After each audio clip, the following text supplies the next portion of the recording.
I don't like that intro. I feel. Let me do the intro. You said to just get straight into it, so I know. Okay, all right, let's try this again. That'll be the new intro.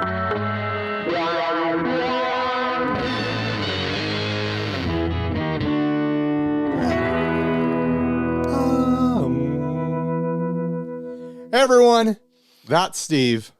And that's Ryan, and Wrong you're watching direction. 60 Cycle Hum. That's the correct direction on my screen. Oh, really? Our screens are mixed up. So anyways, Harley Benton has given up on the United States of America.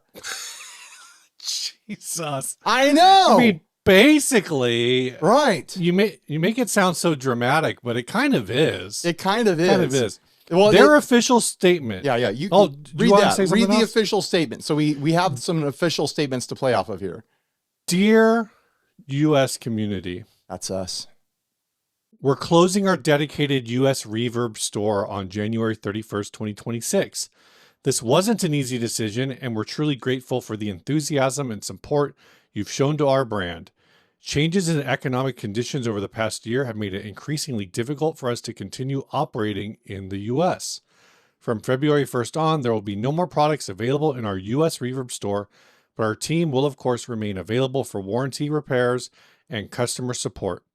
Until then, this is your last chance to buy Harley Benton gear directly from our U.S. warehouse, discounted and without tariffs. Thank you to our U.S. community for the trust, passion, and love. You'll still be able to order Harley Benton instruments anytime via harleybenton.com, shipped from Germany through Thomann.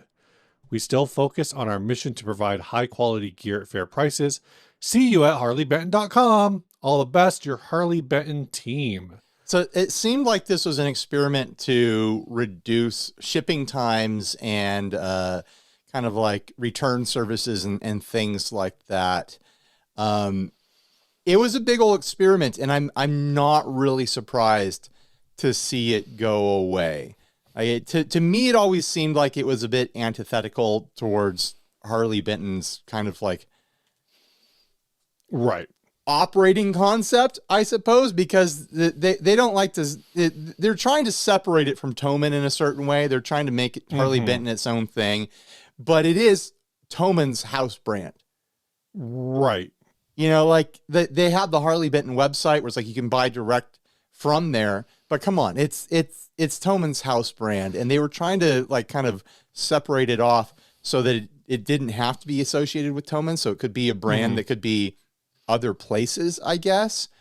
But in my mind, the reason Harley Benton worked is because it was their house brand, and they cut out all the extra middlemen, and they were just the middlemen. They're having, guitars manufactured as import guitars, and then they were directly selling them instead of selling them through Amazon or other places.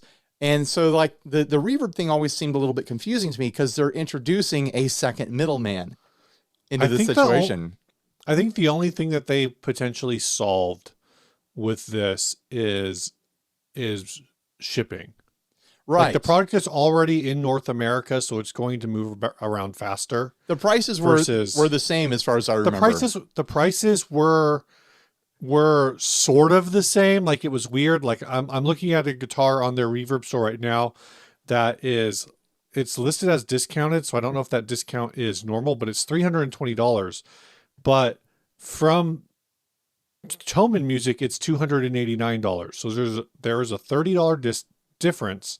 But I also recall, I think guitars shipped from Thomann to the United States, the shipping was like pretty off the rails, like anywhere from $30 to $70. Well, back in the old days, you could group multiple guitars into the same order, and that was the way to kind of get around that. It was like, yeah, it's going to cost $50 to ship this guitar, but I could put 3 guitars on that order, and they'll put them in the same big box, and it'll be $50 to ship 3 guitars. And so it made more sense for people who are buying, $200, $300 guitars. Like, well, I want to try these Harley Bentons. I'm going to get 2 or 3 of them, and it'll be on the same shipping order. And somewhere along the line, around COVID stuff, that just evaporated.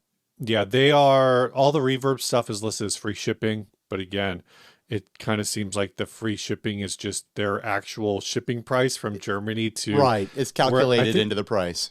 I heard somebody say it's in Rhode Island or Connecticut or something. Oh, I don't know. Whatever Harley Benton's American operation is somewhere there. Does it say? No, New Hartford, Connecticut. It actually says on the listing. That's where they're based out of. So that shipping cost, it's free shipping because they're already paying to ship it to the United States and factoring that into the cost, which makes it a little bit confusing. They're not charging for the U.S. shipping to ship within the U.S. They're charging for the shipping exactly to get from the country of origin to Germany, then to the U.S. Yeah. So there's 3 shipping incidences happening here that are being paid for within the cost of each of these instruments. Right. Yeah. I think there's an argument to be made. Reverb's a little bit of an interesting company to do it through. It may have made more sense. Well, let me back up. I think Reverb makes sense for them over like an Amazon or whatever if they're trying to get into the North American market or the US market. I think there is an issue with kind of the rollout and it being, from what I understand, you're limited to the models on hand.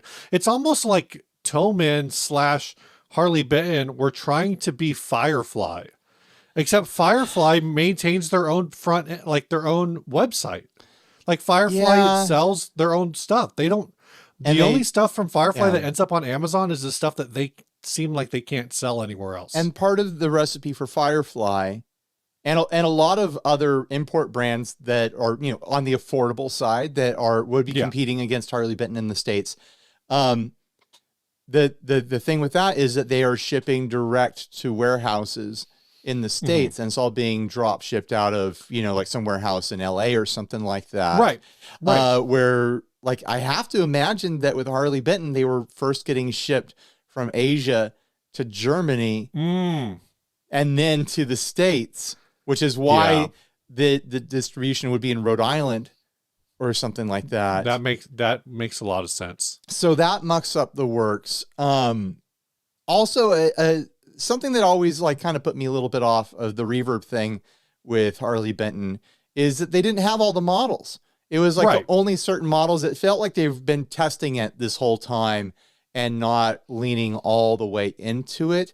Like in my mind, the correct way to do this is to not test it a little bit, but just do the initial investment of having a warehouse in Los Angeles, getting the instruments shipped directly there, have a tech there who goes through and does some basic QC to make sure everything gets a basic setup and a health check before it gets shipped out. And then you cut one of those shipping things out. You're cutting one of the 3 shipping moments out of the situation. And then also you have a full stock of Harley Benton stuff shipping out of that warehouse. It's completely taken out of the Thomann thing. It'd be a Thomann warehouse. And I've heard rumors over the years that they might eventually do something like that. Who knows if it's real? But like a big selling point for Harley Benton is just the crazy wide variety of stuff that they have. Sure. They have guitars in all sorts of different makes and models to cover like your metal, your classic rock, your classic blues rock, your classic blues metal rock. Like they had guitars for all genres. Yeah. I have to imagine like, I think what you're saying about shipping, about like the double shipping, like, oh, they ship it all to Germany and then they ship it again to the United States instead of just going. Could be wrong about that. I'm assuming. Going straight from China. Like I see what you're saying. It's like you have China and it ships to Germany. Right. And then it ships again to the United States. Right. It wouldn't ship over the United States and back. It would probably go this way. There's probably 2 boats involved. But I think the other part of that is, from what we know about Chinese shipping from some of the companies we've talked to before, is you have to load a minimum number of units. I know. In order to ship. So I think this is where it gets a little bit more complicated. It's a probably scale of numbers. Yeah. It's probably easy for Thomann to say, hey, one of those big red, basically like a train car, right?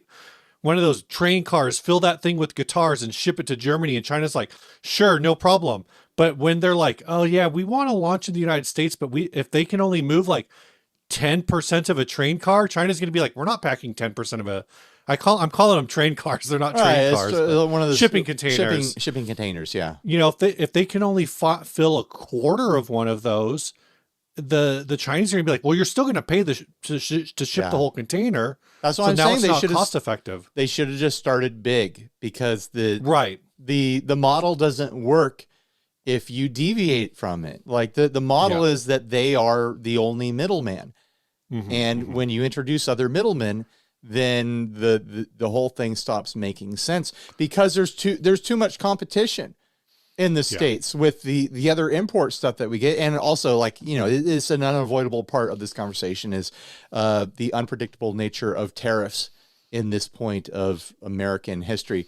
I was going to say, it seemed like they were pretty predictable up until, you know, a couple of years ago. Right. Yeah. It's something you could plan ahead for before, and now it's all over the map. So right, and they do specifically call that out, and I think this situation, this is a statement released 3 days ago. I don't remember when the statement was released. There was a NATO statement basically saying that Germany's gonna get hit with additional tariffs if they don't withdraw troops from Greenland, something like that. We are recording this on a Monday to be published a full week later. So who knows what will happen in 7 days? We have no idea. This could all be outdated information by then, or it could be incredibly poignant. We don't know.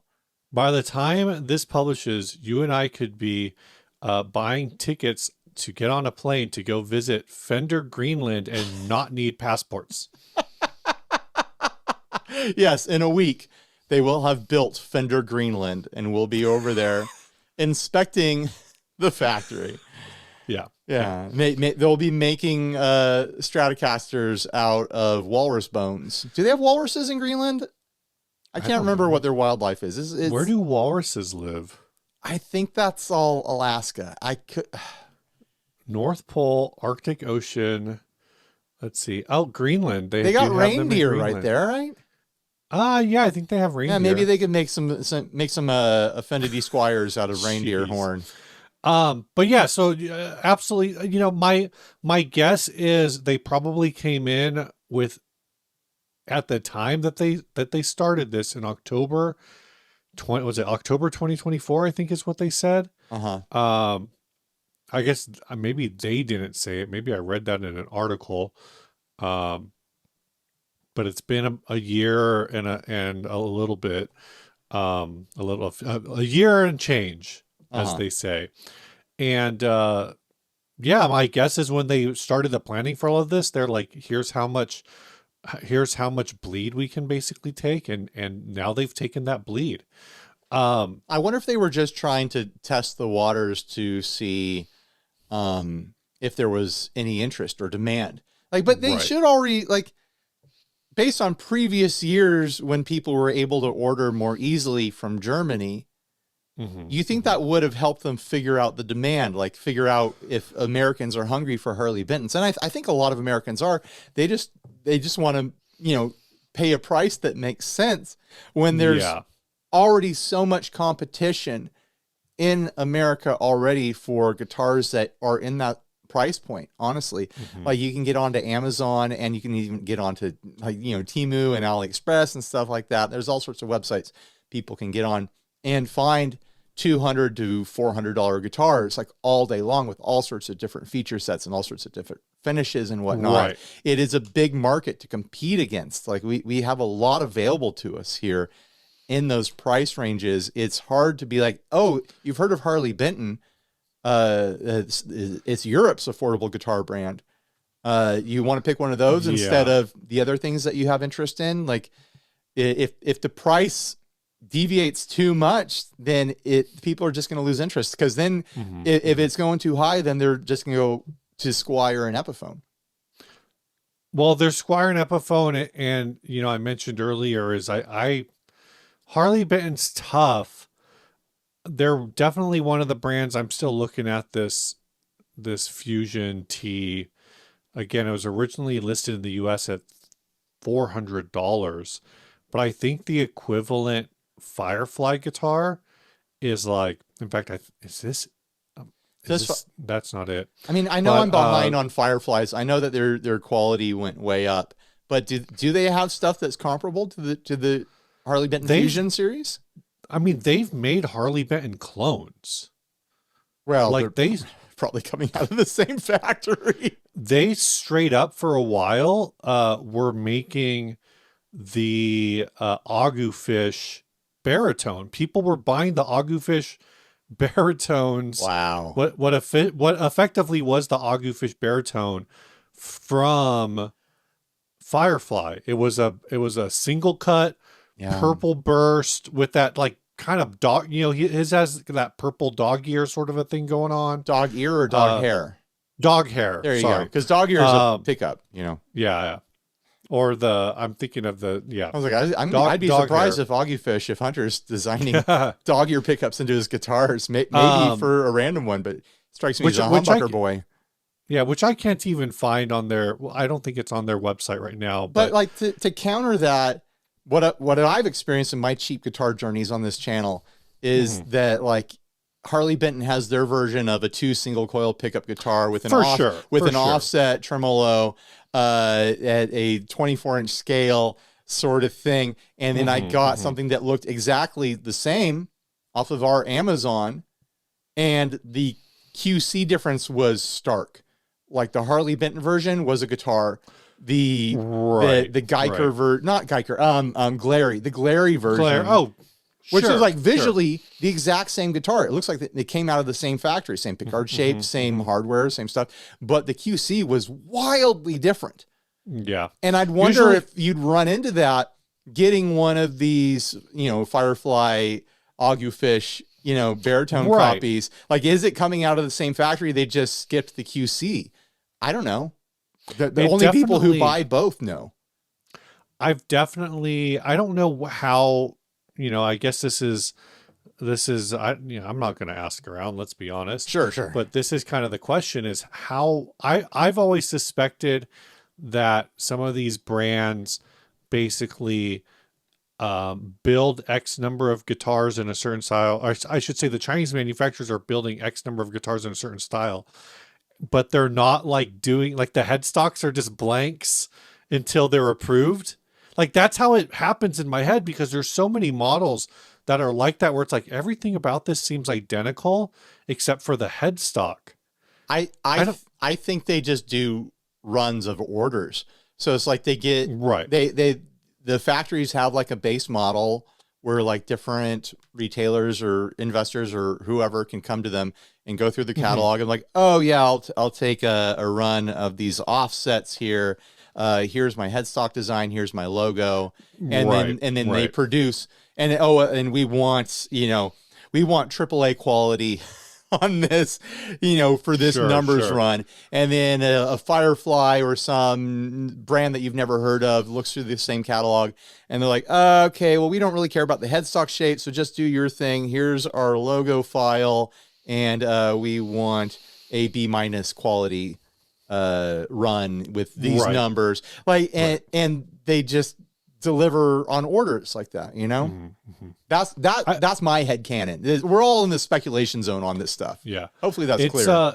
It's interesting the comparison like you made to Squier and Epiphone. I think that's an interesting take. I think the pushback from the audience would be for people who are really into these cheap guitars. And again, I guess I'm mostly thinking of the Fusion series is, Squier doesn't have stainless steel frets. Why don't they have stainless steel frets yet? Well, yeah, Squier doesn't have anything that competes with the Fusion series, but people would be going to Ibanez's more affordable offerings, or they would be going to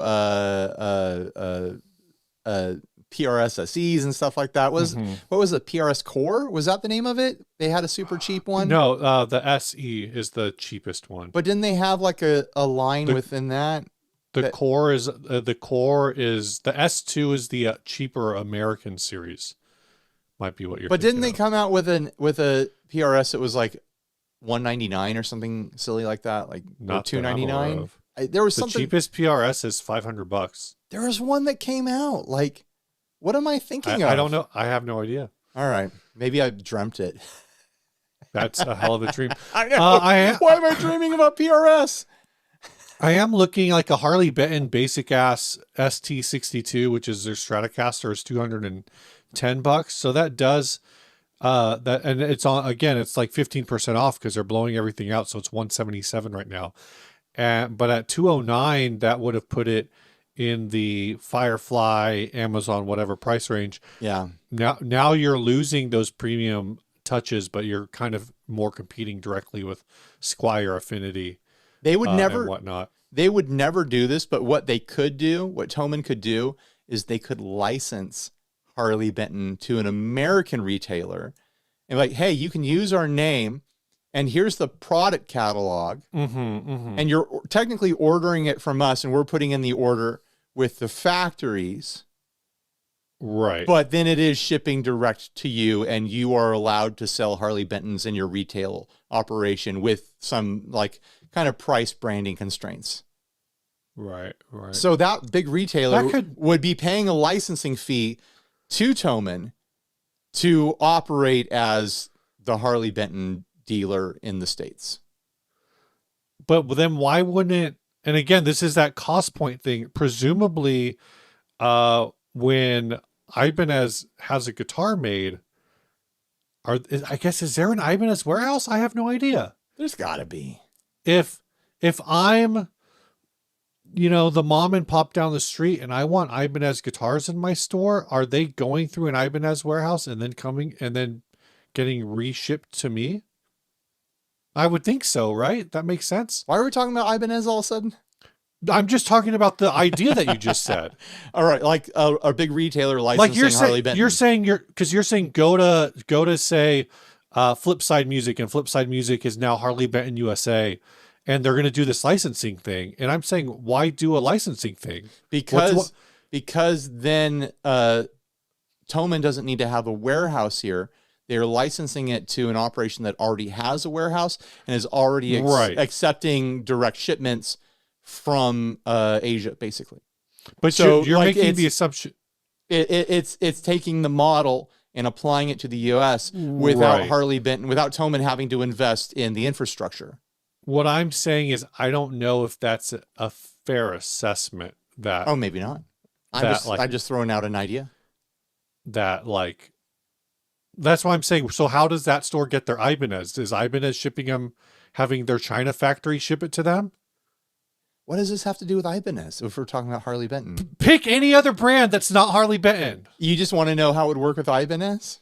Because it's already working with Ibanez. Ibanez is already selling to all sorts of different retailers. Right. So what I'm saying is, why does Guitar Center need to license Harley Benton? Why doesn't Harley Benton just ship to Guitar Center or whatever store? Because we're talking about cutting out shipping. But I'm saying every other brand is already double shipping. Sure. That's my point. Thomann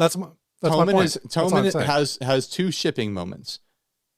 Yes. First, it ships to Thomann, and then they ship out to their customers. When they ship to America, through Reverb, or if they did it through, Amazon or whatever. Now there's three shipping moments. There's a second middleman. So what it would be is it would be licensing to a retailer so that you are only having two shipping moments.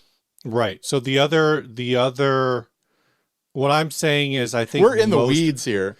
What I'm saying is, I think most retailers are already doing two shipping moments. I know, and that's what I'm saying. That's what I'm saying. They would benefit from that because they wouldn't have to have that third shipping. No, I'm sorry, three. I'm saying most retailers already have three. Oh, okay. I'm saying like whoever Court is making for, Court isn't shipping guitars directly to Guitar Center. They're shipping that's the question I'm asking. Oh, I see what you're saying. When Court makes a guitar, are they shipping it to PRS or to Fender or to whoever, or are they shipping it to stores? We don't know. No. That's why I was saying Ibanez, but because the other solution to this is Thomann just needs to own their factory, and then they can do whatever they want. Yeah, but so Harley Benton needs to start a guitar factory. My suspicion is that because there's such a wide variety of styles of guitars covered by Harley Benton. Oh yeah. My suspicion is that's multiple different factories. They're not for sure, and they're not working with the same factory all the time. I have a feeling the Fusions are coming out of their own factory. I have a feeling like the classic style like Telecasters and Strats are coming out of their own factory. I have a feeling the pointy metal things are coming out of their own factory. Like sure. I have a feeling they are working with a bunch of different OEMs to produce this line. I don't remember the details exactly, and I was having trouble following it, but I know Phil McKnight was saying that when he went to visit Cort, that they have that Cort itself has multiple factories. And I think they may still operate a factory in China. I was unclear on that.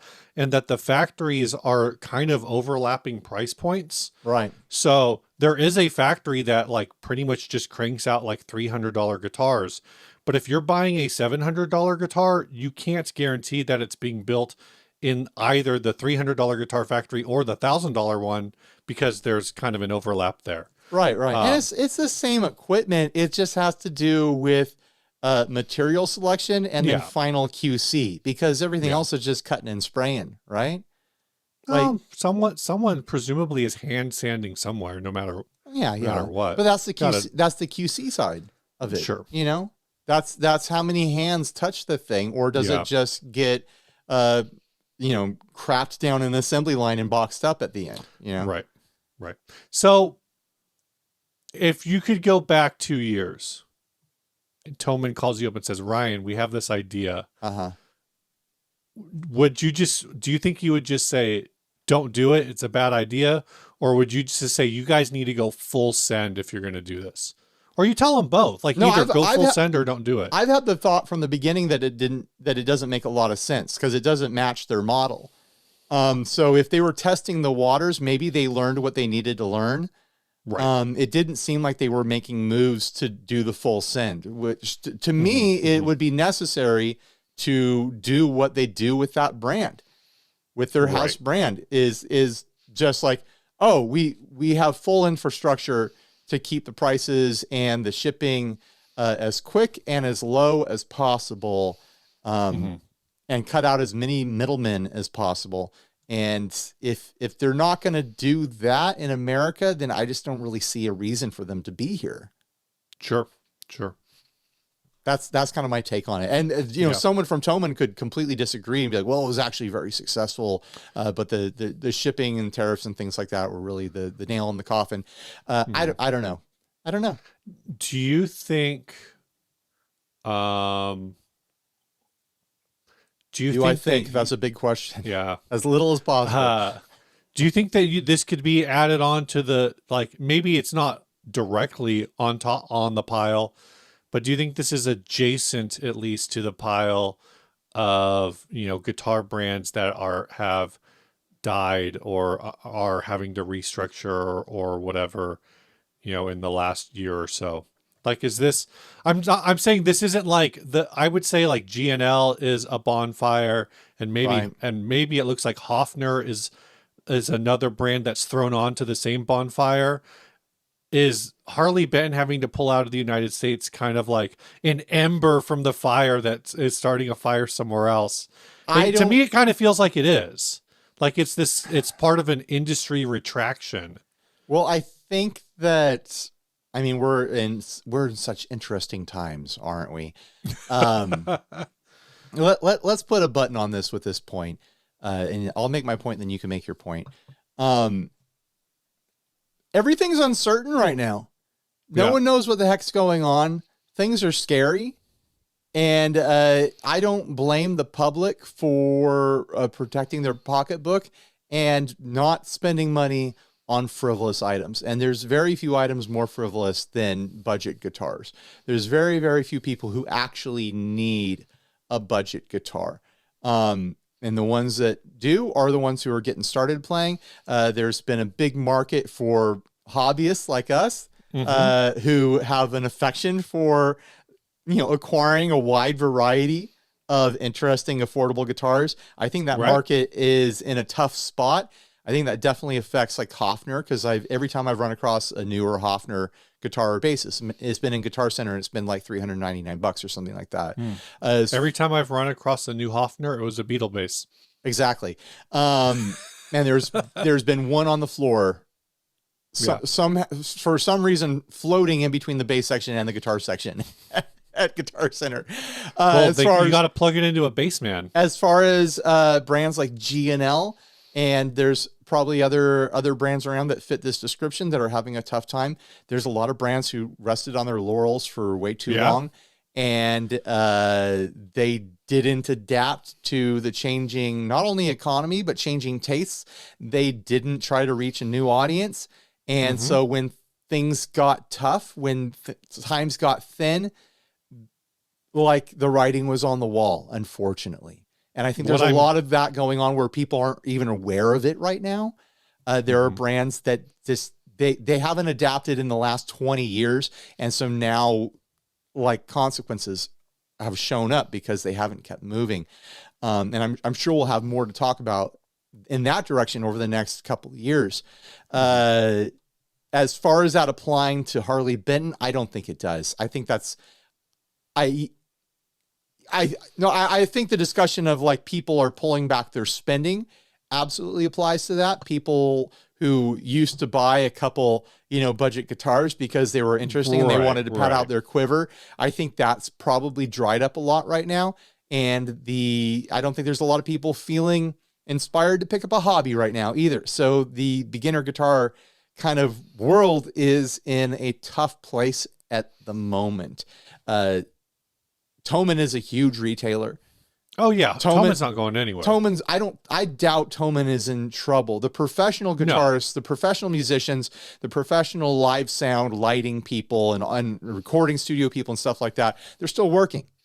They're still doing professional jobs, and they're still buying products for that. It's the hobby side of it where the squeeze is happening. And I'm basing this on what I'm seeing on my affiliates. Yeah, no, the absolute reality is that I think Thomann could just say, we're not even going to ship to the United States anymore. It's just a mess. Because this retraction is going to cause problems. If I, from reading the website right now, if I buy a Harley Benton from Thomann and have it shipped to me, it will most likely be held up in customs. I'll receive a phone call or an email or whatever that says, hey, you paid $300 for this. You need to pay the U.S. government an extra $30. If not more. I'm just throwing 10%. I don't know what it is. Right. I've got a bill from UPS for something for $2 for something that was shipped. And I keep looking at it like, man, I don't want to write a check for $2. I don't want to get on an online portal. You can't. I don't want to pay. Ryan. I know I should go in person. Go give your kid $1 and have him program your Apple Wallet. I'm sure he can figure it out. I don't even have my Apple Wallet set up. Oh my gosh. I do technically. I'm still kind of foggy on how and when to use it. You can use it anywhere you would tap a card. All right. I don't want to fumble with things when I'm buying groceries is the thing. I'm like, here's the way I know how to pay. That's fair. Yeah. That's all fair. right. Do we have any, do you have a final thing you want to say? I think I just said the final thing I was going to say, which is just, it's Thomann doesn't need the United States. That's the reality of it. No, that's true. They don't. They are the biggest, I think, retailer in the EU. And so I think it was a fun experiment. I'm glad they did it. Oh, this is what I was going to say. Did you do any Harley Benton reviews in 2025 or demos? They had me do 2 shorts. I think I did that bass. Right. The bass. I forget what the other thing was. Okay, so the only conclusion we can make here is that that Harley Benton's American Reverb store failed because they did not utilize 60 cycle hum to its maximum. Oh, the bass was for worth because they opened up a TikTok it's shop. It's for TikTok shop. Right. I don't know if they did anything with me for their Reverb shop. I can't remember. Might have been in 2024 if they did. We solved it. If you agree, leave a thumbs up and say, yes, I agree in the comments. And if you're enjoying this content that has varied from serious to absolutely silly, Right. you can head on over to patreon.com/60 Cycle Humcast. For as little as $3 a month, you can support the making of this program like these folks have. At the $3 level, Mark Swickard. At the $10 level, Jenny Teague and Dylan Carmen. Thanks. Welcome Mark, to the family. Jenny and Dylan. Yeah, welcome. One last thing before we get to the song, I guess, is I would like to thank our sponsors for this week's episode, which of course, as always, are Chase Bliss. Of course. They make pedals more creative than you are. And better looking. And better looking, let's be honest. Yeah. Reverb. I'm speaking from experience on that one. Reverb.com. Speaking of Reverb.com, which we've been kind of talking about them adjacently. You can't buy Harley Benton there anymore. Well, until they're all out.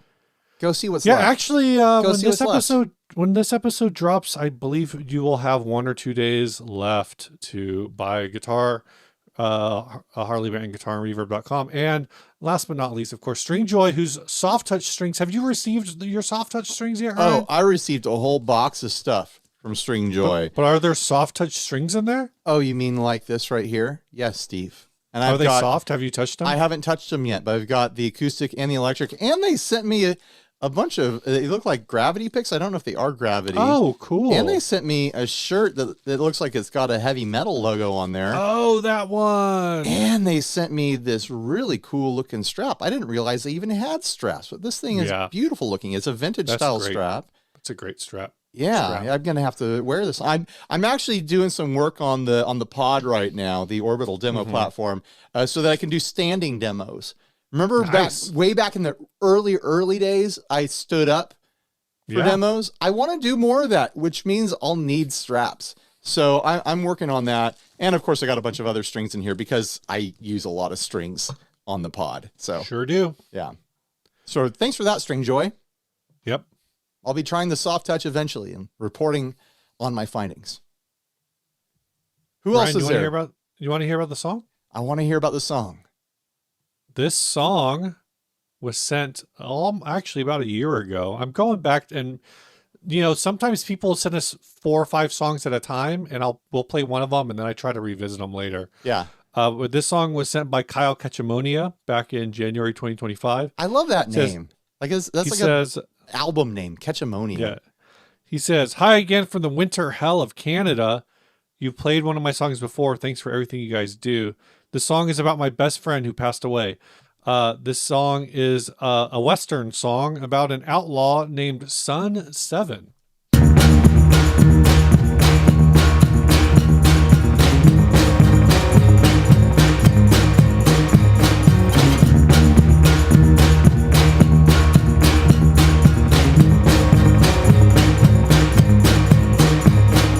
Hey yo, all holy ones, come on, check out the son of a gun, his one son, the 7th son. Hey yo, God, what you doing? What you doing on a Sunday morning through? Playing your guitar tune. He may be the 7th son, but he is still the only one. He is the 7th son, he used to live life on the run.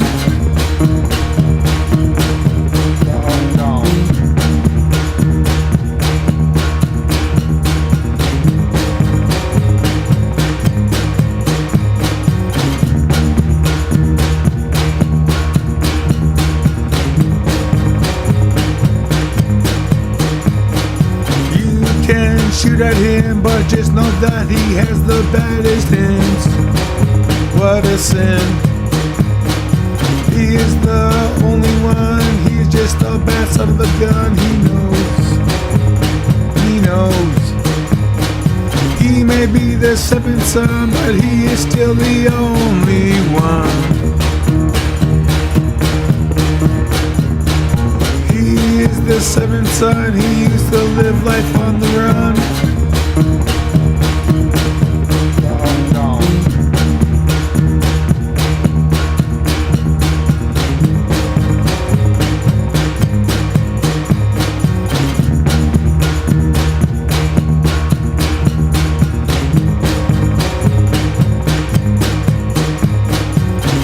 Fenty in his eyes. Oh God, oh, what a ride it is. It is. Even though he's straight up killing, he never ever was a feeling of love. Never used a glove. He may be the seventh son, but he is still the only one. He is the seventh son, he used to live life on the run, but never used a gun. Bang. I enjoy that part of it. You know, That's the end of the song, Ryan. Oh, good. We made it to the end. We couldn't hear it because I'm in space and Steve is on Earth, so things get garbled when you do that. But Steve was saying it sounds really good. I can't wait to hear it. Yeah. I was gonna say that since we split the show into two different things now. We've got topics and ads. We're playing songs on the topics. We'd need to get more songs in to have them on the ads as well. So either that needs to happen, you guys need to step up your game and record more music and send it to us, or we need to find a different way to thank the Patreons at the end of the topic episodes. So that's something for us to think about. Do the adisodes all become national anthem? Oh, do we go back to that? National anthems of Earth? How does Creative Commons work? Can we get music off of Creative Commons? Oh, I'm sure. Or is that weird? Well, you're introducing another layer of work. That's true. I've got to hunt down a song. What if we had a set theme song, a set Patreon theme song that played at the end of every ads thing? Of the ad ones, yeah. That's someone's gonna have to compose it though. Patreon song contest. Oh my gosh. I'll judge it. Yeah. All right. Well, thanks for watching, everyone. Stay grounded. Stay grounded.